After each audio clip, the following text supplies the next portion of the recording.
আসসালামু আলাইকুম। এই ফোনটি আমার কাছে দুদিন হলো এক কাস্টমার নিয়ে আসছেন। তো ফোনটি হচ্ছে হঠাৎ করে সাদা হয়ে গেছে, দেখুন ডিসপ্লেটা সাদা।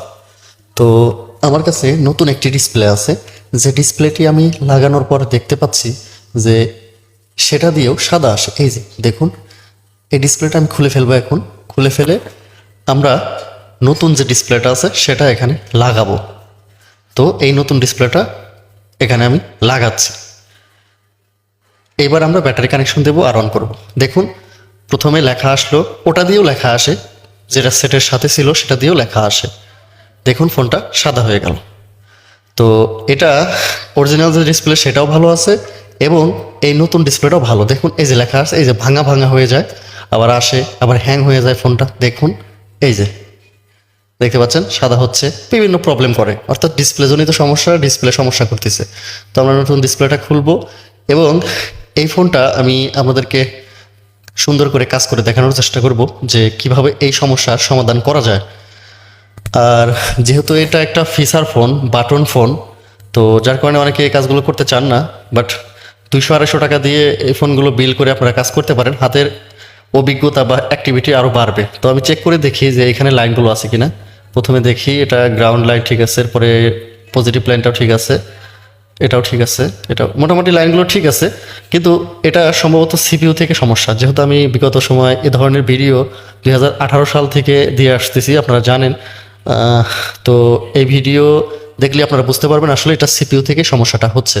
তো এই মুহূর্তে আমরা এক্সটার্নাল যা আছে সব কিছু খুলে ফেলবো।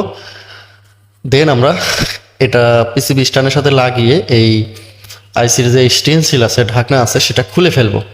খুলে ফেলার পরে আপনার এখানে আপনার যে আইসিটা আছে সে সিপিআইসিটা উঠাবো। উঠানোর পরে দেখবো যে আসলে কোনো লাইন মিসিং হয়েছে কিনা। তো আমরা প্রথমে এটা পেস্ট দিয়ে ভালো করে হিট দিয়ে দেবো। হিট দিয়ে তারপরে এটা তোলার চেষ্টা করব।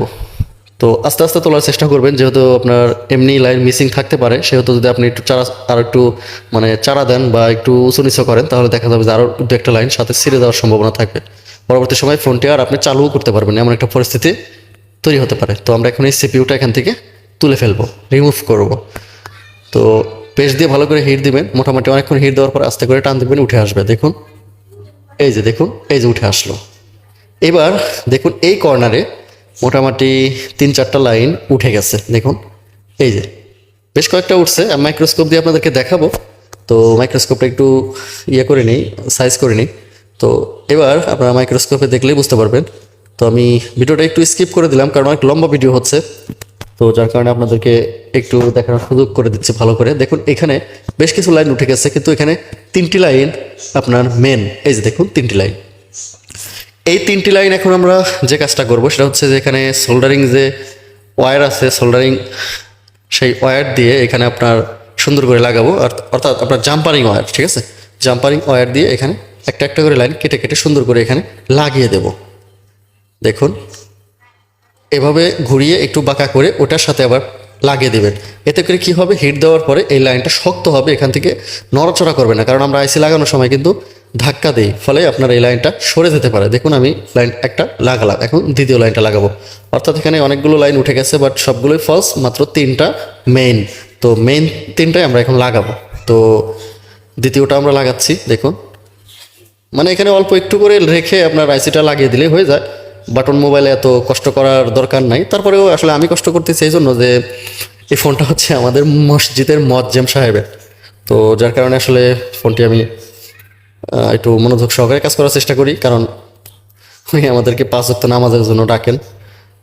তো এই মুহূর্তে তৃতীয় লাইনটা আমরা লাগাচ্ছি। দেখুন তৃতীয় লাইনটা মোটামুটি একটু মানে কাছাকাছি, যার কারণে একটু দেখে শুনে লাগাতে হবে। জাম্পার ওয়্যার এবং আয়রন যদি ভালো হয় তাহলে আপনি কাজ করে সবচাইতে মজা পাবেন, ঠিক আছে। তো এই লাইনটা লাগানো শেষে আমরা এখানে ভালো করে পরিষ্কার করব। দেন এখানে আমরা আমাদের যে ইউভি গ্লু আছে সেটা এখানে দেবো 1 ফোঁটা দেওয়ার পর এটাকে আবার ইউভি যে টর্চ আছে সেই টর্চ দিয়ে এটাকে শুকিয়ে নেব ভালো মতো করে। দেখুন এটা আমরা পরিষ্কার করলাম, এখন আমরা এখানে ইউভি গ্লু দেব। তো 1 ফোঁটাই যথেষ্ট। তো এবার এটাকে একটু নাড়াচাড়া করে দিতে হবে যেন সঠিকভাবে এখানে বসতে পারে আইসিটা, কারণ উঁচু হলে আবার আইসি বসবে না। তো এখন আমরা ইউভি গ্লু দিয়ে এখানে ইউভি টর্চ দিয়ে হিট দেবো। এই যে দেখুন লাল আসলো, বেগুনি কালার, এই যে দেখুন এটা অনেক শক্ত হয়ে গেছে। এবার আমরা একটু ঘষে ঘষে আবারও আগের ন্যায় এখানে লাইনটা একটু বের করার চেষ্টা করব। তারপর একটু আয়রন দিয়ে এখানে ঝালাই করে দেব, যেন ওই আইসিগুলোর যে বল আছে সে বলগুলো এই ঝালাইয়ের উপরে সুন্দরভাবে লাগে বা বসে। তো যদি না লাগে তাহলে তো আবার কাজ করবে না জায়গাটা, যার কারণে এই যে একটু আয়রন দিয়ে এদিক ওদিক করে দিলে এখানকার লাইনগুলো একটু চকচকা হবে এবং এখানে ঝালাইয়ের মতো একটা ভাব আসবে। তো ঝালাই যখন এটা আসবে তখন আপনি এখানে আইসিটা লাগালে কাজ করবে। একটু দিতে পারেন, বল পেস্ট দিতে পারেন। বল পেস্ট দিলে দেখা যাবে যে আপনার ঝালাইটা আরও সুন্দর করে কাজ করতেছে। ঠিক আছে, তো এখানে বল পেস্ট দিয়ে একটু থিনার দিয়ে বা কেরোসিন তেল দিয়ে আপনার ভালো করে ওয়াশ করে দেবেন। এইবার আমরা আমাদের কাঙ্ক্ষিত সেই আইসিটা ওই পাশে রিবোলিং করে রেখে দিয়েছি। তো এখন আমরা সেই কাঙ্ক্ষিত আইসিটা এখানে লাগাবো। তো এটা হচ্ছে স্পেকট্রাম 6531 DA। তো এই আইসিটা আমরা এখন এখানে লাগাবো। যেহেতু ভিডিওগুলো বানাতে প্রায় 35-40 মিনিট সময় লাগে, তো এডিট করে তারপরে অনেক মানে একটু স্পিড বাড়িয়ে দিয়ে সব মিলিয়ে আর কি আমাদের ভিডিওগুলো একটু ছোটো করার চেষ্টা করতে হয়, কারণ ভিডিও বেশি বড় হলে এবার আপনারা বিরক্ত বোধ করেন। তো এবার আমরা আইসিটা সুন্দর করে এখানে হিট দিয়ে বসিয়ে দেব। তো আইসিটা যখন বসানোর হয়ে যাবে তখন আবার এটাকে আবার ওয়াশ করে নিতে হবে। ঠিক আছে, তো আইসিটা মোটামুটি বসে গেছে। এখন আমরা একটু ঠান্ডা হওয়ার জন্য অপেক্ষা করব। তারপরে আমরা এখানে একটু থিনার দিয়ে এটাকে ওয়াশ করে দেব ভালো করে। ওয়াশ করে দেওয়ার পরে দেখা যাবে যে এই মাদারবোর্ডটা আশা করা যায় কাজ করবে ইনশাল্লাহ। তো আমরা এখন মাদারবোর্ডটা ভালো করে ওয়াশ করি, ওয়াশ করে আবার একটু শুকিয়ে দিতে হবে হট এয়ার গান দিয়ে। তো শুকিয়ে দিলাম। এরপরে আমরা যেটা করব, ক্যাসিংয়ের ভিতরে রেখে, যেহেতু ফুল ফিটিং করে অনেক সময় লাগবে, যার কারণে ভিডিওটা শর্টকাটে আমি আপনাদেরকে দেখাচ্ছি। তো আমি এখন পুরাতন ডিসপ্লেটাই লাগাচ্ছি, লাগিয়ে প্রথমত আপনাদেরকে ব্যাটারি কানেকশন দিয়ে দেখাচ্ছি। দেখুন, অন করলাম ফোনটা, ডিসপ্লেটা প্রথম চান্সেই লেখা আসলো এবং নর্মালভাবে কাজ করতেছে। দেখুন, আর কোনো সমস্যা নাই, দেখুন একদম ফ্রেশ, আর কোনো ঝামেলা নাই। এবার আমরা নতুন যে ডিসপ্লেটা আছে সেটা লাগাবো। দেখুন, নতুন ডিসপ্লেটা লাগাচ্ছি, এটা দিয়ে অন করলাম, এটাও ফ্রেশ। আশা করা যায় ফোনটা দীর্ঘদিন চলবে। ভালো থাকেন সবাই, আসসালামু আলাইকুম।